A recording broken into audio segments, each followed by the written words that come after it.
Hey everyone, it is Rob here from the Better SMB. I'm going straight into this one, an exciting episode we have for you.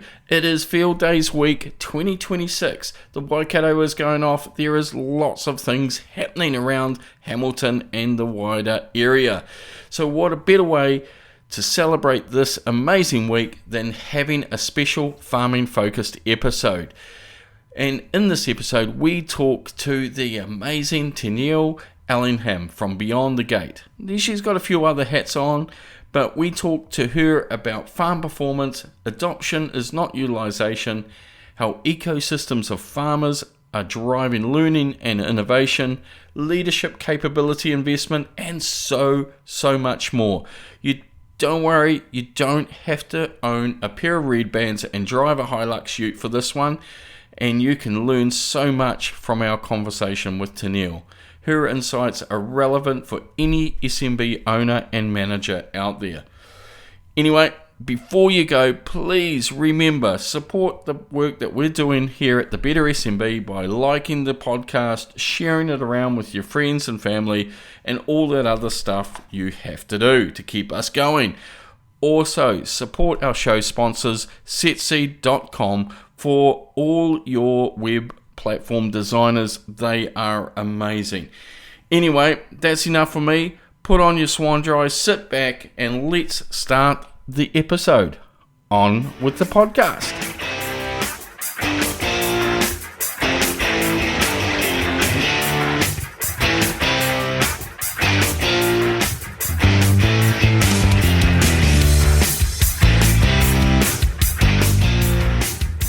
Welcome back to the Better SMB, where we're on a mission to lift New Zealand's productivity by helping small and medium business leaders take practical steps to improve their business performance, starting today. I'm David Altiner. And I'm Rob Bull. We've created this platform to spark a movement. Our BHAG is to get 100,000 businesses, that includes 15,000 manufacturers, on a journey of continuous improvement. Through the podcast, our monthly column, The Last Word, a New Zealand manufacturer, and our growing community, we're building a trusted voice for SMB leaders, offering the inspiration, insight, and implementation support they need to build high-performing, future-ready businesses. Here's a number worth sitting with. Dairy generates about $1 in every $4 in export revenue for New Zealand. And depending on how you slice it, it's been put at around 21 billion in export earnings. So that leads us to a question. If dairy is that big, why is the performance gap farm to farm still so wide? Why do we see completely different outcomes in the same country, under the same market conditions, with access to the same technology?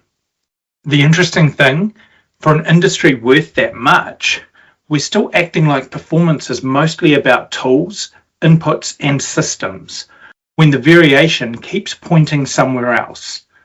So what's missing? What's the invisible constraint that tech can't fix? Today, we're joined by Tennielle Ellingham, founder of Beyond the Gate and 10 Academy, and an ICF certified coach who spent 20 years in the sector.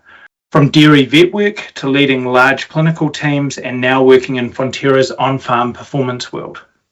She's on a mission to close the gap that most leadership development in agriculture doesn't touch. How you lead under pressure, create influence, and make decisions when the stakes are high and the support is thin. Welcome to the Better SMB podcast, Tennielle. Thanks for having me, David and Rob. Great to be here. So for people who haven't come across Beyond the Gate, what is it? Who's it for? And what gap are you trying to close from starting it? Yeah, great question. So it started with a pattern that I kept noticing. Years ago, I ran the Supergrad program for new vets. And what was very clear was that every time when people in the same sector could talk honestly with peers who actually got it, who didn't need the context explained, they learned faster, made better decisions, and that sense of isolation really lifted. So I saw the same thing in every leadership role I had after that. Capable people doing important work, carrying a lot, but with nowhere to really put it down for an hour and sort of think out loud. So beyond the gate is that space. It's extended out to the whole sector, and it's a peer community for farmers, vets, advisors, leaders, and rural business owners, sort of anyone in agri who recognises that the hardest parts of the job aren't the technical ones. It's the difficult conversations, the staff you can't afford to lose, the business decisions you've been sitting on for weeks because every direction has a cost. So we address all that through monthly themes, and we run live sessions where people can bring real situations. And the value comes from being in a room with people who just get it. They get the weight of this work without needing it explained. So the problem I'm solving is pretty simple, really. It's the technical training in our sector is there. It's strong, it's well supported, and it's well funded. But the leadership and people side, which is the part that actually sort of determines how a year goes, has very little support around it. And that's what Beyond the Gate was built for, really, to address that gap. Brilliant. And we were spending a bit of time talking up front prior to hitting record around the fact that the work that Rob and I have done kind of points to this whole leadership theme, the soft skills, not those technical hard skills. Now, you've spent a lot of time inside farm operations, and when you walk through the gate on a high-performing farm versus one that might be a little bit more average, we all talk about how you can feel the difference of a great running business versus one that's kind of okay. From your perspective, what's visibly different day to day?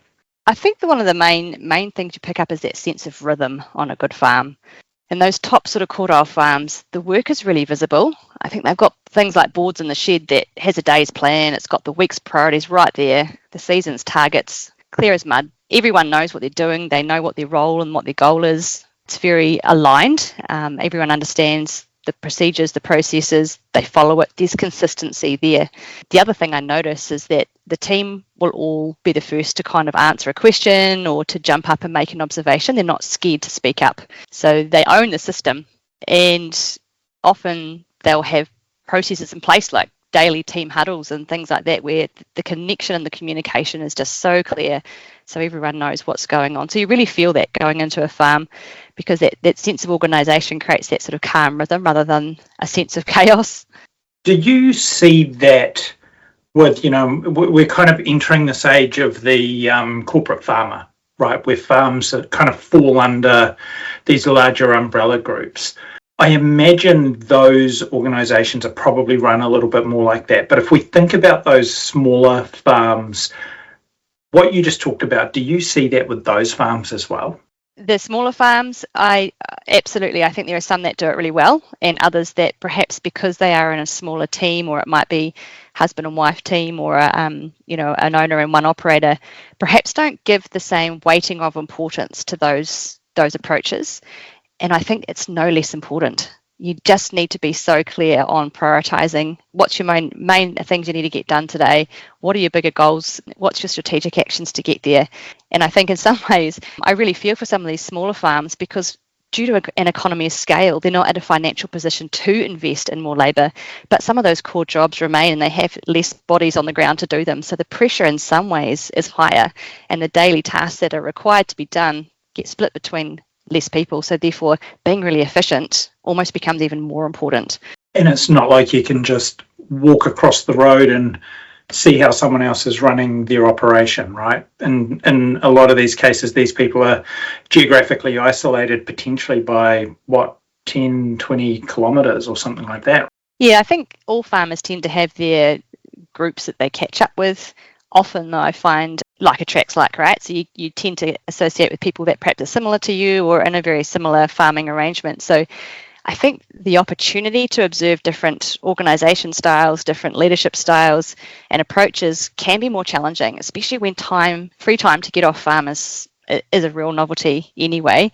To be able to connect in is a challenge. And we know that there are some really great groups in areas that do this exceptionally well. They've got strong networks, farmers come together well, they have discussion groups and really learn off each other, which is a fantastic, that peer-to-peer learning is exactly what we're about in Beyond the Gate, right? So those sort of forums are fantastic, but it is really challenging if you're not part of one of those. You can only learn from what you've seen, and sometimes what you've seen is a very small segment of what's possible and how to approach these aspects of farming.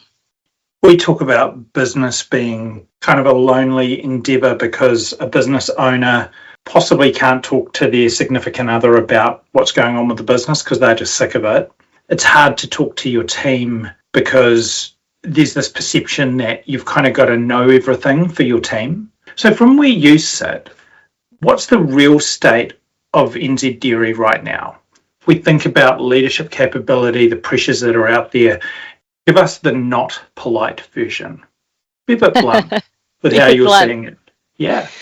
Yeah, I think we're in almost a game of two halves in some ways in the sector. Like, I think when we think of the overall sector position right now, it's a strong year. You know, we've got really great milk payouts, forecast midpoint of $9.50 kilogram milk solid, which is a really strong performance. And we know that around 70% of farms are profitable at the moment, which, you know, it's the highest reading since the Federated Farmers Confidence Survey began in 2009 or something like that, I think. We know that production's up, which is great. So we've got about a 2.9% increase on that with 0.5% fewer cows. So per cow productivity is at a record, which is all very, very good. But the workforce signal is still unchanged, and we know that skilled labour shortage is still the number one farm confidence concern. And I think we're seeing now situations where some farms have even stopped advertising roles because they just can't fill them. So that real inherent skill and knowledge within the industry is a bit of a challenge, and that's one that really directly impacts every day on the farm and your key performance on farm. So while we are a very financially healthy sector at the moment, structurally a little bit fragile, I think, and a strong year is perhaps marking weak systems on a large number of farms. I was going to ask that farming, it is one of those real up and down kind of industries. So having a great year is great, but if you've had to kind of dip into the reserves to fund the last few years, the great year kind of just drains enough water that now you can stand on the bottom and keep your nose above the water without having to kick all the time. Yeah, and I think the other aspect of that is that a high payout year can almost hide a multitude of sins, not quite to that effect, but I think you have a bit of leeway in the system, and you can choose to still function as you would at like a $6 payout and be really lean and mean and very intentional with every cent and every spend, or because there is a bit more fat in the system, I think in some situations that can slip a little bit, and it means that you can perhaps get away with not being as tight on certain areas, and that can influence your overall productivity for sure. So now we're talking a little bit about this whole operational excellence piece, along with the idea that the inherent problem out there in dairying is it's about leadership maturity, not a tools problem. So I'd like you to unpack that, because when most people think about farm performance, and if I just think about broader business performance, it's very easy for people to go straight to technology, systems, and different inputs. So for you, why is that the wrong starting point? Yeah, I think ultimately tech amplifies whatever culture you already have. So if you've got a really strong culture and you add tech in there, you're going to get really good compounding returns on farm. But if you've got a weak culture and you chuck in technology solutions, it's just going to be very expensive shelfware. And I think that's what it comes down to. If technology were the answer, the performance gap would have closed by now. And it hasn't.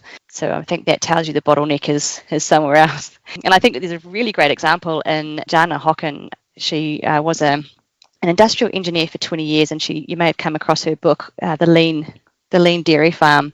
And I think what's really exciting is the work she's done. She's trained about 1,000 New Zealand farmers over the years and really brought that lean thinking and systems into farming, and I think that really kind of hits the point. It's the discipline behind the tools and the support and systems you put around the tools and the culture of the people that are using the tools. That's where you're going to get your performance. It's not the tools themselves. I agree. I actually had someone in my research, Rob, say that technology with bad systems effectively just helps you do dumb shit quicker. I think, quote unquote, that was pretty much Rob Bull 2023 or 2024. So yeah. Yeah, I think that hits it on the head, Rob. Yeah, no, absolutely. I'm just going to go back. Firstly, well done for mentioning lean. It's great. It's great to hear that and the thinking around that around farms. But I just want to stretch out around that leadership thing, because you see, the teams that really do have those functions, those systems, the processes, daily toolboxes, stand-ups, call it what you may. From your experience, because this is what I've seen in manufacturing and all the teams that I've worked with across the sectors, what was the difference that made that leader on that farm and in that business make the decision to really tighten up the screws and really look at the systems and the performances? What were the sort of telltale signs that you know of that made them go down that journey? I think the biggest thing I see is leadership maturity, which comes across in a leader that's prepared to look at themselves and to realise that it's actually okay to not know all the answers. And when you've got new technology coming on farm, that is a classic time where you are entering a massive learning zone and you're going to have the best laid plans. Well, farming's always about the best laid plans. They never come off quite as expected, and that's what farmers are dealing with in a day-to-day basis. But I think when you chuck a new technology tool in there, you're really going to amplify that for a little while. So what I see is the leaders that recognise this and aren't afraid of it, they don't see it as a failing, but actually a time to step up in their leadership and be really open and honest and vulnerable with their teams. I think those are the ones that really start to go along that journey of really nailing the implementation really, really well. And I think there's kind of 3 layers that we really see this flow down to. So it always starts with the owner. I think you have to have a mature owner where they decide less and design more, and I think they're really working on the system and not in it, and they're prepared to let go of some of that control and really trust their people. If they're the owner that's still milking every day at 5 a.m, they're doing the labour and not necessarily doing the leadership. Now, I acknowledge that some farms are in that situation because they don't have size, but where possible, stepping back, thinking about how and what's happening on farm and letting the team get on with doing it is certainly one of those things. The other thing, we then flow down to sort of the managers that really lean into problems because they're not scared seeing that they'll be interpreted again as that failure, but hey, look, here's something we need to solve, here's something we need to understand more, and they get really curious about it and want to talk to the team, see what everyone's seeing, really get to the root cause of what's going on there and get a good solution in place. So leaning into those problems without feeling they have to solve it all or have all the answers themselves. And of course then that flows down to the team, and having a junior staff member that raises a problem to a senior staff member because they know it's going to be received and dealt with rather than being scared to speak up. That's one of the key things. I think that's so crucial. Yeah. And it's the same journey. That's what I've seen in dozens of businesses around New Zealand. And my journey as a lean consultant is that devolvement and that of problem solving, that engagement and just running the business. And it is all the cliches do come true, right? Like, work on the business instead of in it, and all of those things, because they're cliches because they just always work. Yeah, absolutely. And I think classically it's going well when the team raises the problems before the boss does. Yeah, or even better, they tell the boss that there was a problem, they problem solved it and they fixed it, and here was the result. Absolutely. Yep, capture those learnings.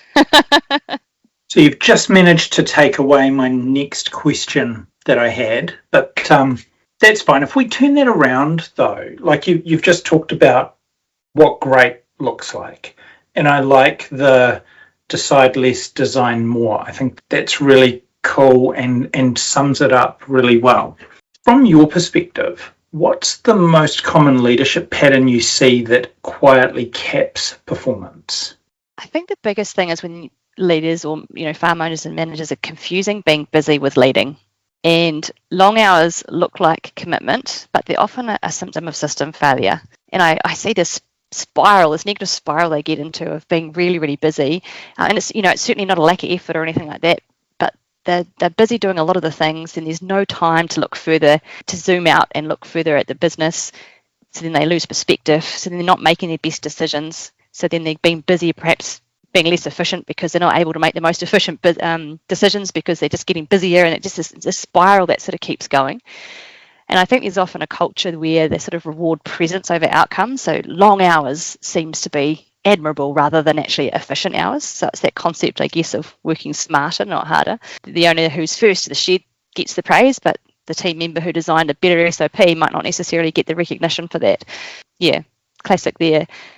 And I think ultimately they just don't have any thinking time in their week. So every leader that I've seen step up, basically the first thing they do is to put a non-negotiable 2 hours in their diary for thinking work, and they don't feel guilty about taking it. They recognise the importance of it. They need to prioritise that. So you've touched on psychological safety, kind of almost in that as a bit of a theme. That feels like it's the operating system for improvement. Being able to, perhaps even a team member, hey, I just need a bit of time to think about, this isn't working, where a lot of people would spend their time trying to make that work, not calling out that something's not working. How important is psychological safety in that type of environment? I think it's huge, and I think it shows up in a few different ways. I think one of the things we hear is the old "this is how we've always done it" mentality, and I think that very, very prevalent.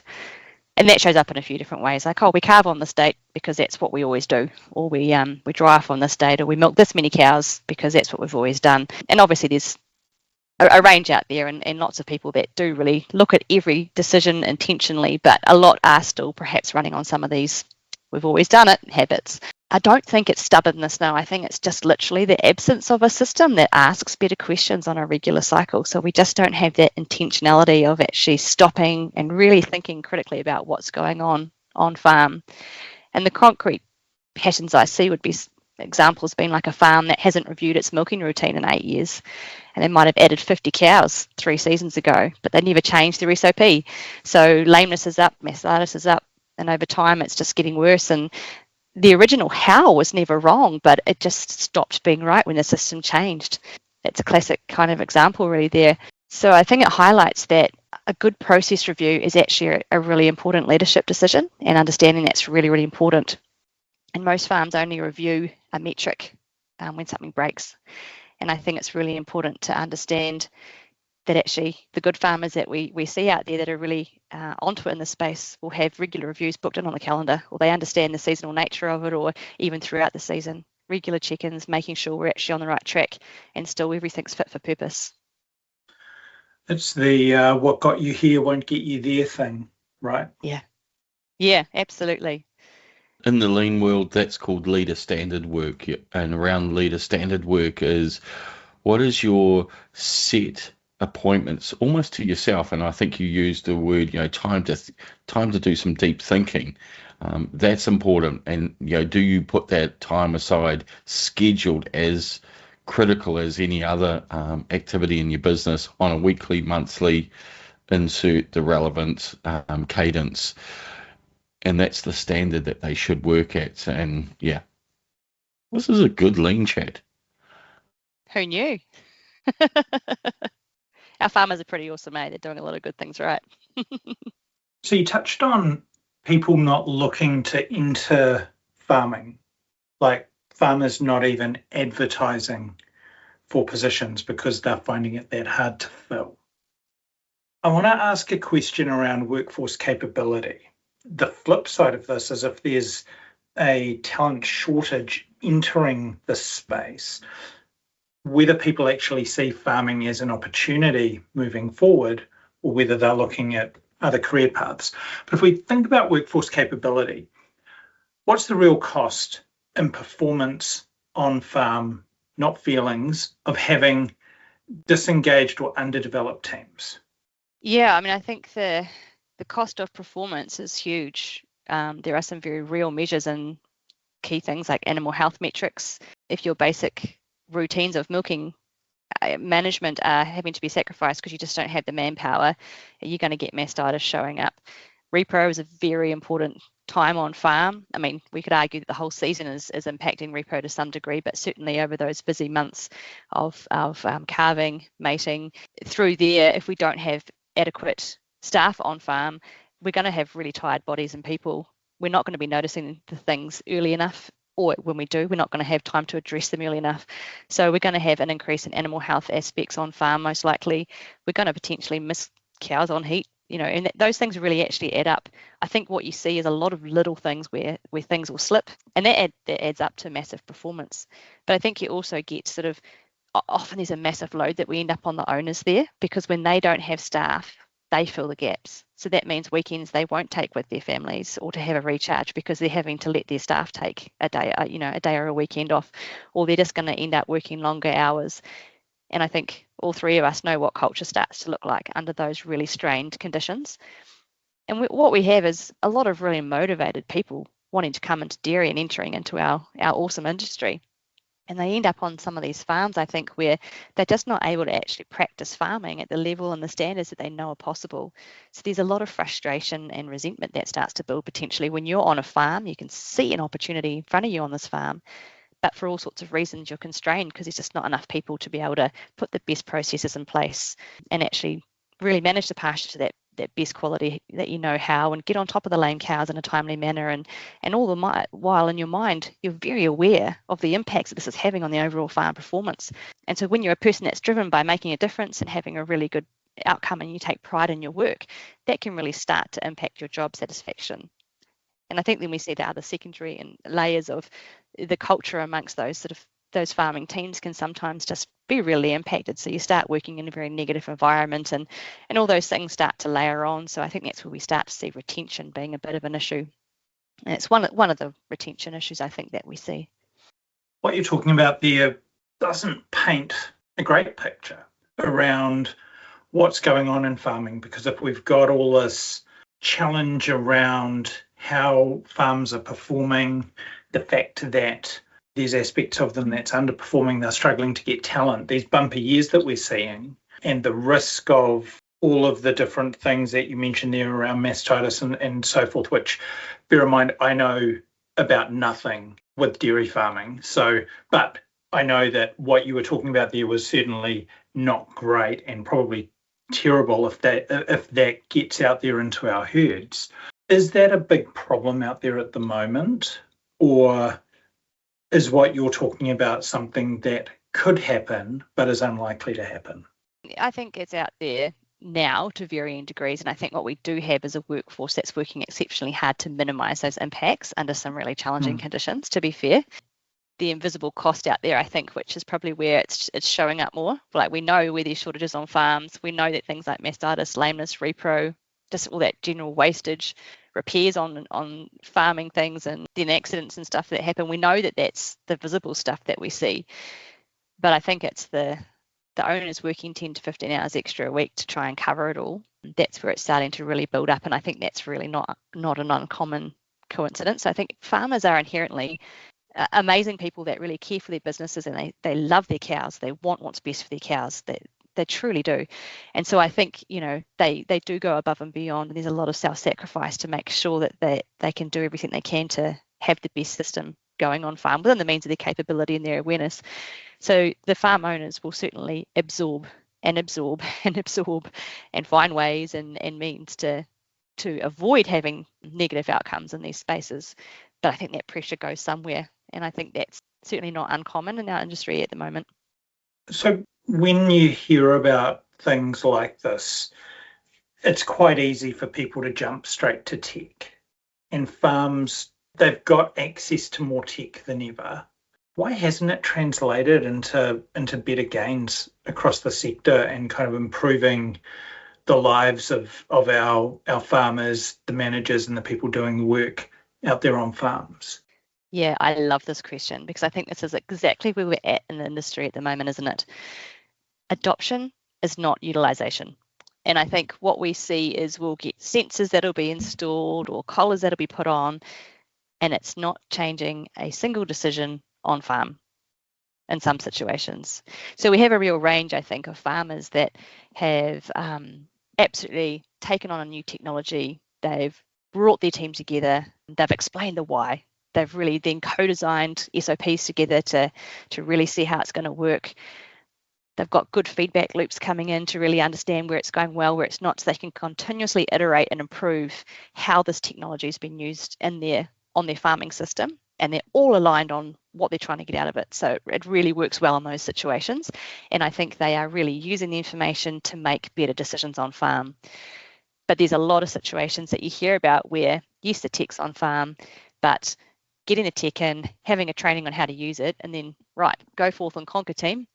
that doesn't necessarily work so well because it's not encouraging good decision making around the technology, and it's not really taking the time to understand how best to use it on this particular farm and their particular nuances, because every farm is slightly different.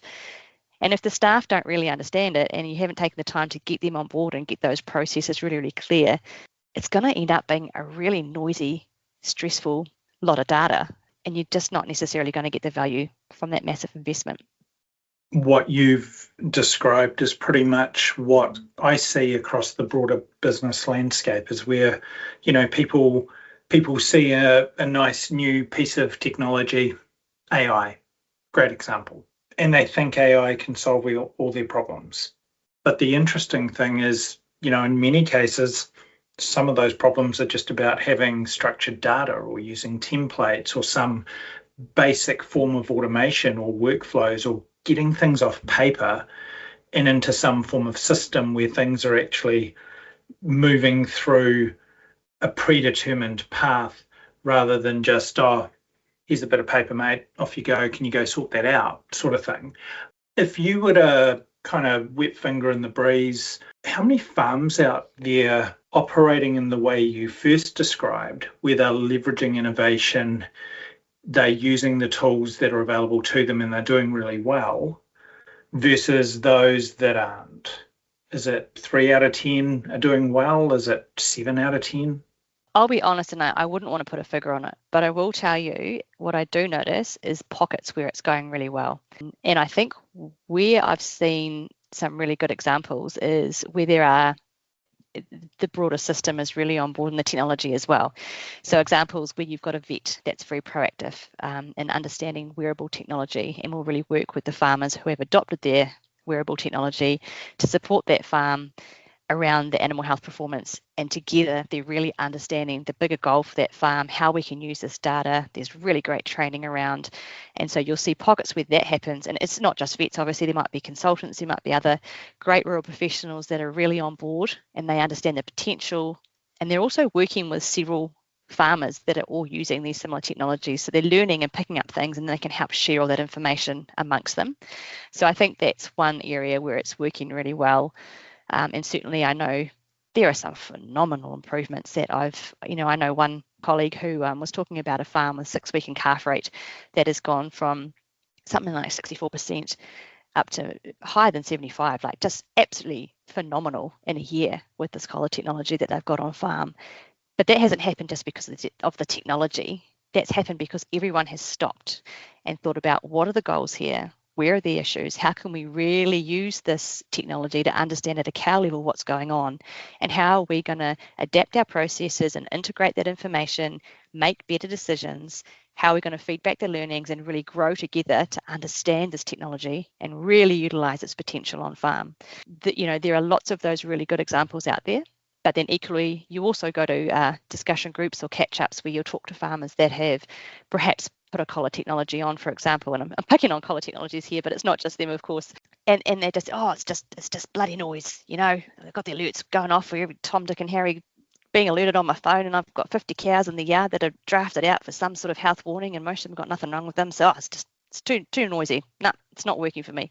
So unfortunately, I think in those situations, it's not necessarily that tech's a problem. It's just that farmer probably needed a bit more support to really understand how they could really tweak and integrate it into their system. So you hear of those things as well. And of course, the other technologies we've got are things like pasture growth apps as well. And homegrown feed is an absolute unlock in on-farm performance. We know that it's really linked well to profitability and to be able to get that farm humming. And there are some great apps now that can really help a farmer better understand grazing residuals and what's happening on their different areas of their farm and plan that better.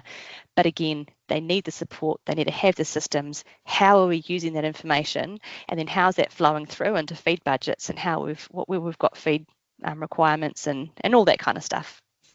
You mentioned a great example there where farmers who may have a great relationship with their vet are taking advice and then implementing that advice in a way that then lifts the performance on farm. So one of the things that I believe is really important is the perspective of business owners around bringing in external advice. For many people, they see that as a cost. So if something's a cost, you try and get it as low as possible, and you don't really want to use it, as opposed to something that's an investment, where if you're partnering with your vet and they're giving you great advice that you can then implement, and then that creates a positive result for you, and whether that's your vet or some other partner, a feed partner or whatever it is. Do you think there's an attitude out there, and I guess farming, anecdotally, I'd want to say it might be an aging community of farm owners out there? That attitude of, oh, we've always done it this way. What are you going to tell me? I know my farm. Is that attitude kind of a bit rife out there? Unfortunately, that definitely is present. I think we are in a position where the industry is more appreciative that I sort of like to think of it as the wagon wheel approach, with our farmer in the centre, and then you have all your different rural professionals around the farmer. And the more that as rural professionals we can work together to support the farmer, the better.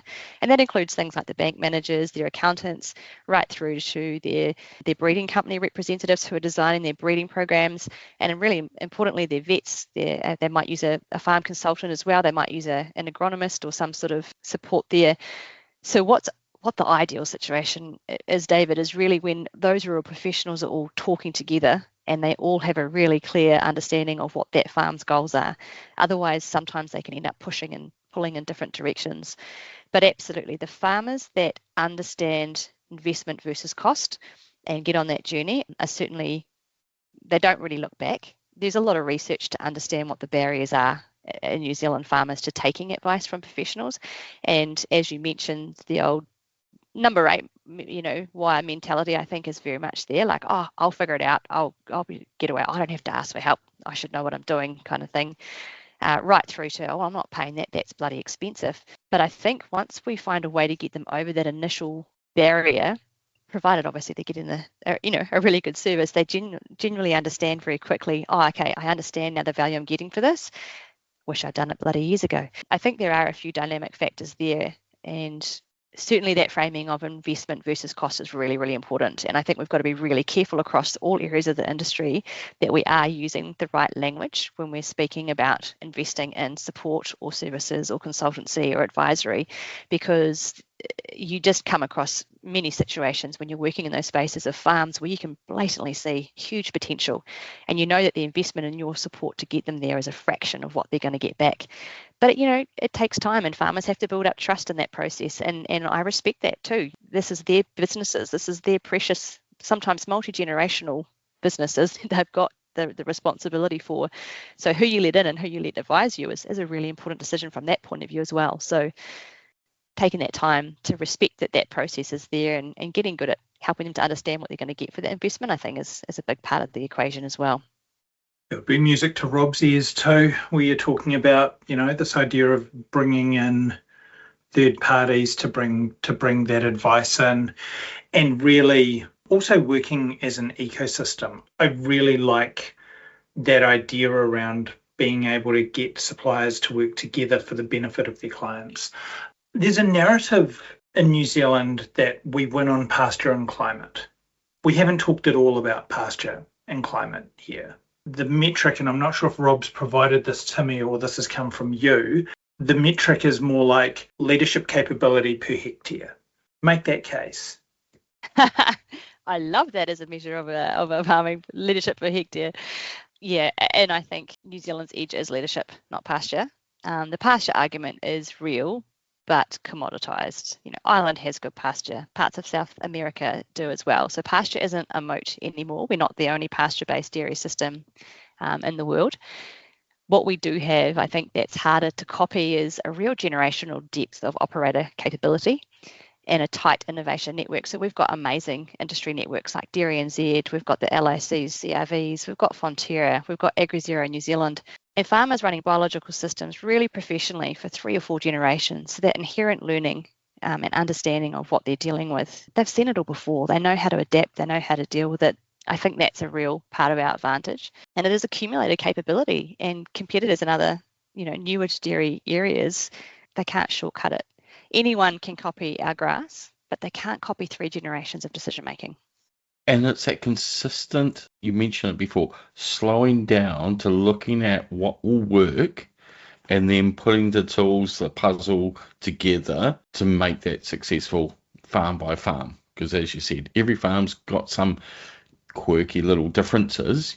Relatively the business is the same, but everything's got its nuances to work by. So from it sounds like listening to you for half an hour, 40 minutes now, is the real successful secret sauce is the ones who do put the time into about thinking of the bigger system, slowing down, looking at all the aspects, bringing in that wagon wheel of experts where it will add value to them.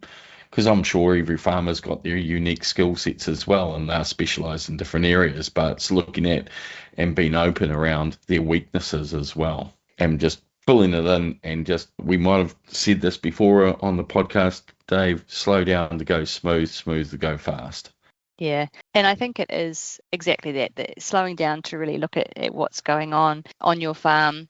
The other key things that comes to mind when I think of those farmers is that sort of real commitment to a curiosity mindset. So they are constantly curious, and that is why they do prioritize taking time to stop and look at things. And they get, I love the old saying of jump in your helicopter and lift up and see what's going on, and then zoom back in again. And then if you're not sure what's going on, jump in your helicopter again, have a look what's going on, zooming out, and then you can really see the wood for the trees and understand truly what's going on. So I think it's that real curious mindset, and then also matching that with partnering with really curious professionals as well. So the farmers that match that curiosity, and their vets, their accountants, their bank managers, they're all those people that they're working around, other farmers that they're talking to, are all kind of similar curious mindsets. It really starts to amplify, and those are fascinating groups to get into and learn from. So if our edge is leadership capability per hectare, the new metric that Rob and I have come up with to give you, by the sounds of it. Oh, I love it, yeah. Are we investing in that edge, or do you think we're just assuming it'll take care of itself? Because, we've got 3 generations of it. It's patchy, isn't it, I think? Look, we have some fantastic rural leadership programs in our sector, Kellogg's, Nuffields, Engage, and these really are world-class, but the reach is maybe 50 to 80 leaders a year, and the sector has 11,000 plus farms. So the reach is just really, really small. Sector investment is heavier on science than on leadership. We've got $400 million for methane tech, which is very, very welcome. $400 million for leadership development would absolutely change the trajectory of the entire sector, I think. Most farms owners would spend less than 1% of their revenue on developing themselves and their teams. And I think in manufacturing, the equivalent number would be around sort of 3 to 5% maybe. So it's not a lot. And I think the other really important thing here is, we sort of touched on it earlier, where you know what you know, and you can't be what you haven't necessarily seen. And we've got a lot of leaders in our industry that they might be generational farmers. They've seen how dad farms, they've seen how granddad farms. They'll have their particular circle of friends, but unless they're necessarily having conversations about how are you leading your team, how are you showing up, they're not going to get a lot of exposure to different ways of doing things. So you get quite a narrow view of what leadership is and how to deal with staff, how to deal with your situation, unless you are a curious mind that's really intentionally looking into that stuff, which some farmers absolutely are. And of course, as we said, we do have some of these amazing programs around, but there is that sort of structural issues where it's quite tricky for sometimes to get out to a lot of farmers. And I think that investment percentage that you shared, probably very similar to manufacturing and other sectors. And when you think about the top performers who really double down and heavily invest, it does sway the bias towards that overall outcome. But that median point would be really quite low then. Right? Yeah, so the opportunity is massive. That's what I'm hearing. Yeah, it absolutely is. And I think we even in the technical realm, to be honest, there's underinvestment within the industry right now, let alone in the leadership. And I think in this current environment with leadership, with staffing being such a retention being an issue and staffing being an issue, getting that core capability on farm quickly will take precedence over the leadership stuff, unfortunately. So it's just the environment we're in. It's tricky. Massive opportunity though. I completely see that. In many ways, we're coming off a low bar because, if we think about what you're describing there almost as research and development, the New Zealand average, I think, is 1.5%. If you're putting 1% back in any amount's good. But because we're coming off such a low bar, it's actually quite easy to pick that up. The interesting thing is actually engaging with some of the different options that are out there, like, for example, MB's Regional Business Partner Network, because they will actually coach you through what research and development is. Because in many cases, people don't realize that, and I mean, a farmer's not going to have a website, but for example, they may have a website, but investing in your website to deliver different types of customer experiences, research and development, and how people want to interact with your brand. So if you're building a new website, potentially some of that can be funded under R&D. And I'm sure in a farming setting, you can look at different things that do that, but that's about having that wagon wheel of suppliers who understand your business and bringing the right people in. If you could change one thing about how we develop our farm leaders this season, we're handing you're now in charge of all farmers. What's that going to be? Well, I think they're not too far from setting budgets for next season. So I'd love to make leadership development just a normal operating expense, not a discretionary one. So every farm budget's for animal health, almost none budget for leadership health. So that would be a simple transition. I think that would make an amazing difference. And in a practical sense, every farm with more than 3 staff should have a defined annual capability spend written into their business plan. And the number doesn't have to be huge, but it does have to exist. And once it's a line item, it stops being operational. So I think that might be a bit of the unlock that we need here. And until we line item leadership development on every farm budget, we're just hoping. And hope is not a strategy. Dead right. I've heard that one before. David uses it a lot. So now I'm going to hand over to Rob because he's got a couple, maybe 3 or 4 quick questions for you just to kind of round things out. Over to you, Rob. Back in the studio. Back over to me. So these are nice, quick, rapid questions. So a few word answers. Question number 1. What's one question every dairy farm owner should ask their team at the start of every season? What's one thing we did last season that was harder than it needed to be? And what would you change? Brilliant. Love it. What's the single most expensive belief in dairying right now? Good farmers are made on the farm. Oh, wow. I want to dig into that one, but we don't have time because this is rapid round. One thing, because we talked about making improvements and getting that whole engagement around team members. What's one thing any farm leader can do this week that costs nothing and starts that cultural shift, that improvement performance journey? Well, one thing, start a daily 10-minute team huddle. So same time, same place. 3 questions: what went well, what didn't, and what's coming up. Let's clone this person. Let's go. Okay, and final question. I'm a big reader. I'm trying to be anyway. What's one book you would put in front of a farm leader or a farm owner, manager to lift up their leadership capability? Oh, that's a tough one. I'll tell you one I'm reading right now is Belonging, and it's absolutely brilliant. So I would suggest that as a really good start. I think it's certainly got me thinking. So, yeah. That's awesome. Brilliant. That's it. You survived, eh? Oh, okay. Decide less, design more. Adoption is not utilisation. You can copy our grass. You can't copy the depth of 3 generations of farming DNA. Those are some of the takeaways that I've noted down. After all, dairy farming, it's not a simple industry. It's one of the most complex operational environments in the world. You're working across biological, weather-dependent, people-intensive, and increasingly technology-driven environments. Yet the biggest performance gaps in the sector can't be solved with a new platform or a better sensor.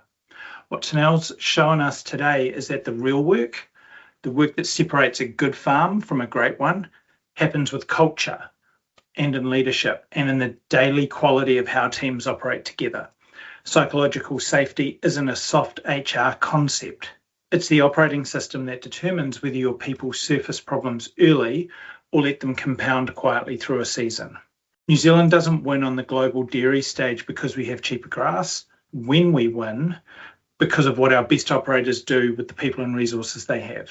That's a leadership story, and it's one the sector needs to own more deliberately than it does. Tennielle, thank you very much. Thanks, David.